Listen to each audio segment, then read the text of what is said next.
આવી જાઓ બધા મિત્રો આવી જાઓ। આગામી લોકસભાની ચૂંટણીને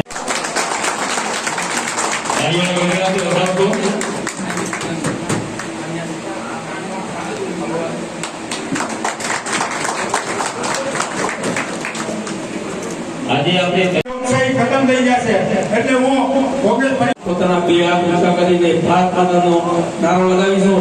ભારત માતા કી જય, ભારત માતા કી જય।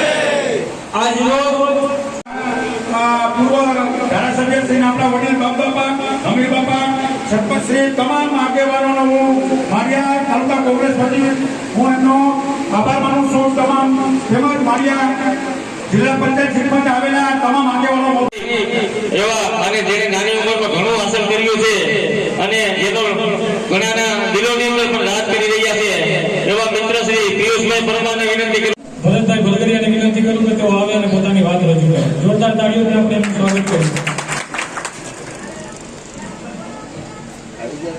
જય માતા। એટલે હું પૂછવા માંગુ છું કે 12 વર્ષની અંદર થોભે એવું તમારે તમને સંસદને થોભે એવું કામ મને 5 ગણે છે 5 તાલુકામાં 5 અને ધાર મંત્રી ઉપર તમે ગાંધીના મંત્રી 5 એને એકદમ બનાવ્યું હોય છે, રોજવે બનાવ્યું હોય છે, નોન પ્લાનના રસ્તા બનાવ્યા હોય છે તો પોતા માટે, બાકી કોઈ જિંદગીમાં કામ નથી। બીજા નંબરમાં ભાઈએ કીધું ભરતે સંસદ સભ્ય તરીકે માળિયામાં રોજ 8 કલાક કાઢે। માળિયા ગામમાં નથી એવો, માળિયાની પ્રજાને પૂછી લો કે માળિયા ગામમાં એવો સંસદ સભ્ય કોઈથી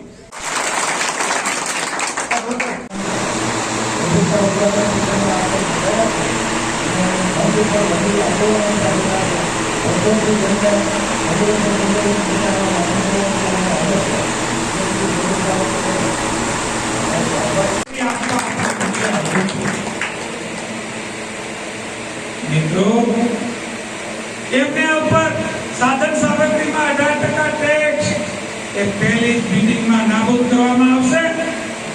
આગળ વાત કરીએ આપણે બેકારી 30 લાખ નોકરીઓ દેશમાં ખાલી છે, પહેલી કેબિનેટમાં 30 લાખ ભરતી કરવામાં આવશે અને તમામનું પેન્શન ચાલુ કરવામાં આવશે એની ખાતરી આપવામાં।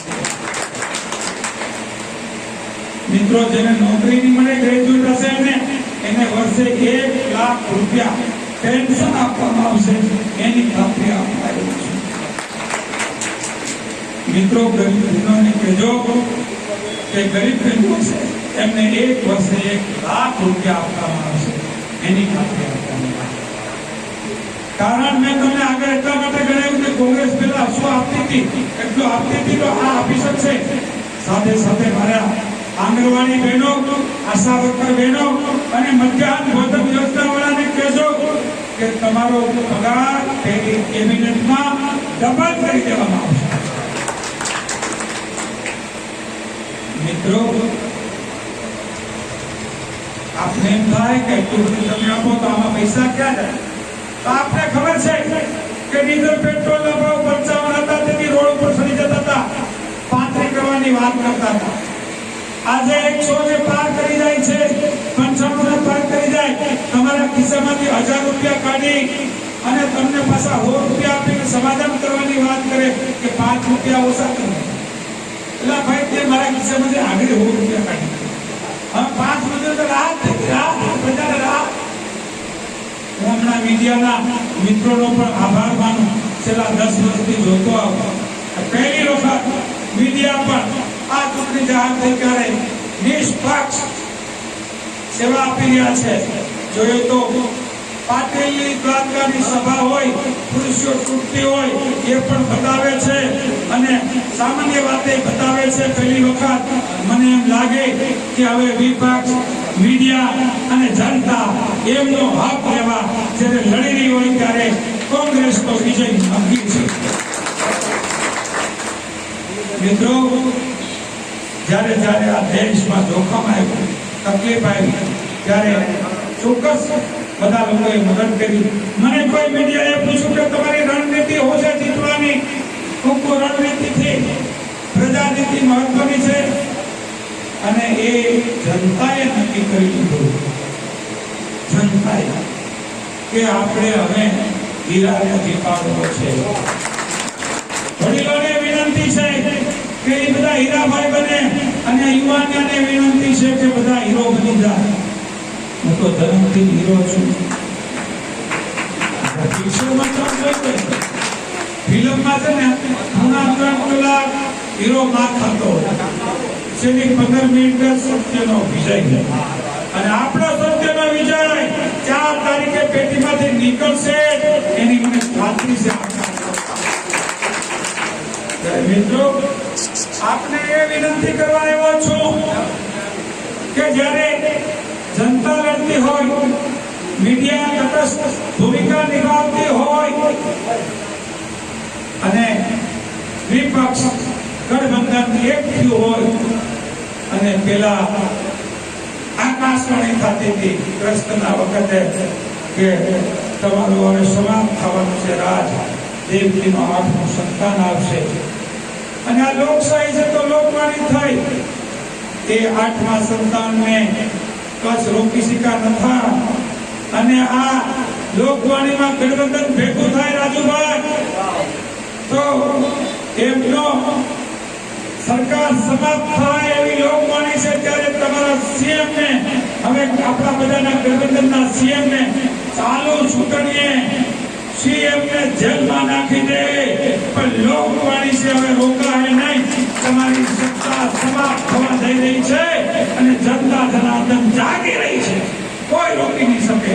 ત્યારે છેલ્લી વાત કરવા આવ્યો છું કે આ બધા મારા વતી, મારા પક્ષ વતી, મારા ગઠબંધન વતી આપ સૌ, જો એ તો કોઈ સમાજ હોય, કાળિયા સમાજ હોય, મુસ્લિમ સમાજ હોય, દલિત સમાજ હોય, પટેલ સમાજ હોય, કે આહિર સમાજ હોય, હાથી ક્ષત્રિય હોય, કાઠી હોય, ભૈયા હોય, સગર હોય, મહેમાન હોય, મોમના હોય, દરજી હોય, સાધુ હોય, બ્રાહ્મણ હોય, મોચી હોય, ધોબી હોય, લુહાર હોય, સુતાર હોય, દેવી પૂજક હોય, એને કહેજો કે તમારો ભાઈ, તમારો દીકરો તમને મળવા આવ્યો હતો ને અમને સંદેશો આપ્યો કે તમે બધા જામીન થાજો કે હીરો તમે 20 દિવસ જાગો, હીરો તમારા માટે 5 વર્ષ જાગશે, એની ખાતરી આપવા આવ્યો છું.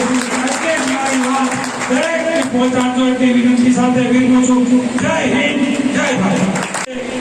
એક તોલું સોનું હતું, 200 થયા, 500 થયા, 700 થયા, 1000 થયા, 1200, 1500, 15000 બે બેલેન્સ. એક ખાલી માંડવી વેચ્યો, એક તોલું સોનું, એટલે 5 કાંડી માંડવી વેચી, ગરીબ માણસ થાય ને તોય 5 તોલા સોનું આવી જાય, અને દીકરાની હગાઈ થઈ ગઈ. એટલે દીકરાની હગાઈ થાય એમ નથી આપ્યું.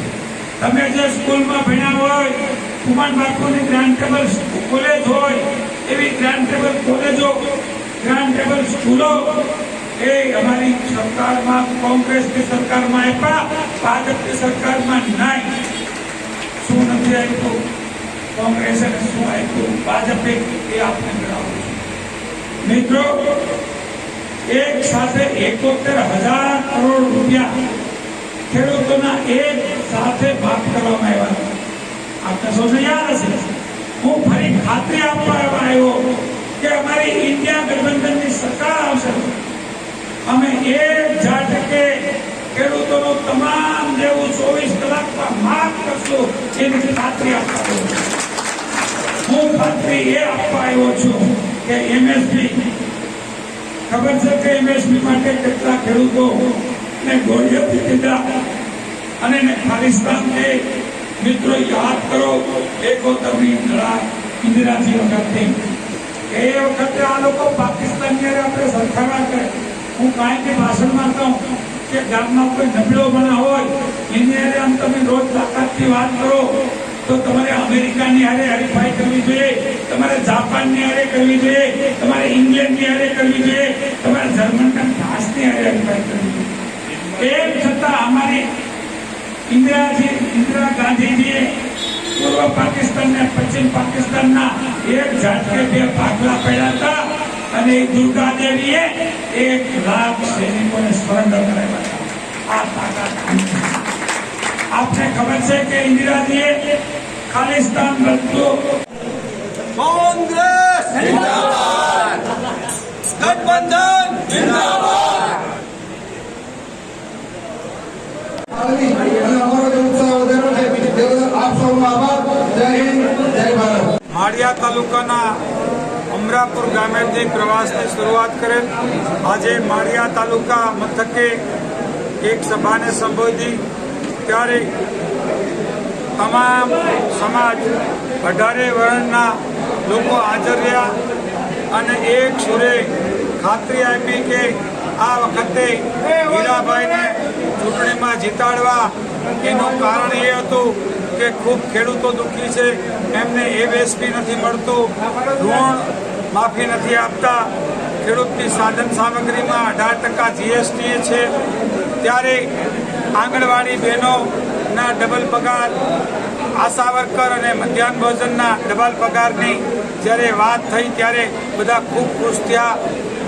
ગરીબ બહેનોને પણ 1 લાખ રૂપિયા ચૂકવવામાં આવશે અને 30 લાખ નોકરીઓની ભરતી કરવામાં આવશે. સ્ટાઇપેન્ડ ગ્રેજ્યુએટોને ચાલુ કરવામાં આવશે. તમામ લોકોનું ફરી પેન્શન શરૂ કરવામાં આવશે. ત્યારે તમામ વર્ગને રાહત તરફ લઈ જાય ત્યારે તમામ લોકો હાલ પીડિત છે. એમાં ખેડૂતો, કર્મચારીઓ, આરોગ્ય અધિકારીઓ અને ખાસ કરીને જ્યારે હમણાં છેલ્લા સમયથી ના તો કોઈ પોલીસનો ભરતી મેળો, ના તો કોઈ ફોરેસ્ટનો ભરતી મેળો, ના તો કોઈ આરોગ્યનો ભરતી મેળો, ના તો કોઈ શિક્ષકનો ભરતી મેળો, ના તો કોઈ ડોક્ટર્સનો ભરતી મેળો, માત્ર ને માત્ર ભરતી મેળો એટલે ભાજપમાં ભરતી મેળો ચાલુ રાખ્યો. એમનાથી પ્રજા ત્રાહિમામ થઈ ગઈ અને નેતાઓ લઈ ગયા, પણ આખી જનતા પ્રજા એ અમારી સાથે છે અને એટલો બધો આવકાર છે કે અમારો વિજય નિશ્ચિત છે. એવું આજે રામનવમીના દિવસે ભગવાન રામને રામ કરી અને આજે પ્રવાસ શરૂ કર્યો ત્યારે ભગવાન રામને કહે કે ફરી અમારા વિસ્તારમાં રામ રાજ્ય સ્થાન, એટલી જ વિનંતી સાથે જય શ્રી રામ. ક્ષત્રિય સમાજ વિશે આપ શું કહેવા માંગો છો કે આપણા ભાજપ કોર્ટના રહેશે કોંગ્રેસ? સ્વાભાવિક છે કે સિંહની પૂંછડી ઉપર પગ મૂકવા ના જવાય અને જ્યારે સિંહની પૂંછડી ઉપર પગ મૂકે વિના કારણે એલફેલ બોલે તો સ્વાભાવિક કે કોઈ પણ સમાજ હોય તો એમને તકલીફ થવાની. આ વિસ્તારમાં ક્ષત્રિયોની વસ્તી વધારે છે, એ લોકોનો પૂરો આક્રોશ છે અને એમ જોતા પૂરા ગુજરાતમાં આક્રોશ છે. ત્યારે ક્ષત્રિય સમાજ હવે જાગી ઉઠ્યો અને એમણે પણ નિશ્ચિત કરી લીધું કે આમને લોકશાહી ઢબે 7 તારીખે પાઠ ભણાવવો જોઈએ એવું મને લાગી રહ્યું છે.